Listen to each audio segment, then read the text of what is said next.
चलिए दोस्तों, आज से शुरू करते हैं फाइनेंशियल अकाउंटिंग का lesson number 1, accounting it's concepts and conventions.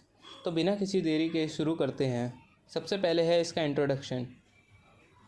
Introduction में आपको अकाउंटिंग की डेफिनेशन पढ़नी होगी, जो कि है accounting is a systematic process of identifying, measuring, recording, classifying, summarizing, analyzing and interpreting, communicating the financial information to its user।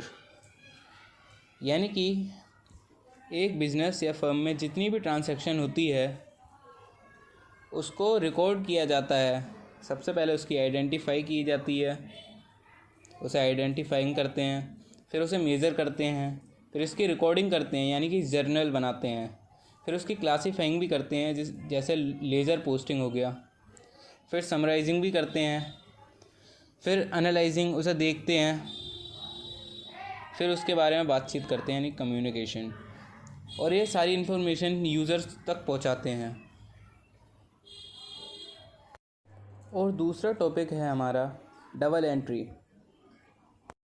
Double entry system का मतलब है कि एक बिज़नेस में जो भी लेन देन, जो भी ट्रांजैक्शन होते हैं वो दो चीज़ों पर अफेक्ट करते हैं।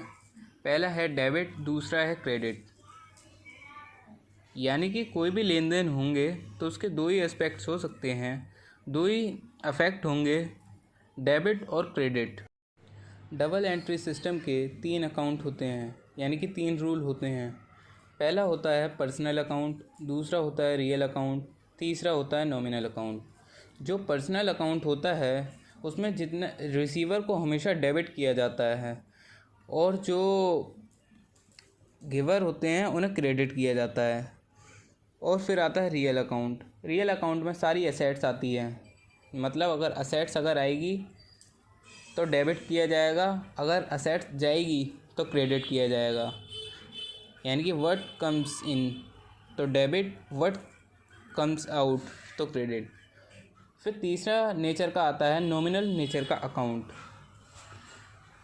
जिसमें एक्सपेंसेस को डेबिट किया जाता है, यानी कि लॉस को हमेशा डेबिट करते हैं, और इनकम यानी कि गेन को हमेशा क्रेडिट करते हैं। अगर आपको इसका अगला पार्ट चाहिए तो फिर कमेंट में लिखें और चैनल को सब्सक्राइब करना ना भूलें।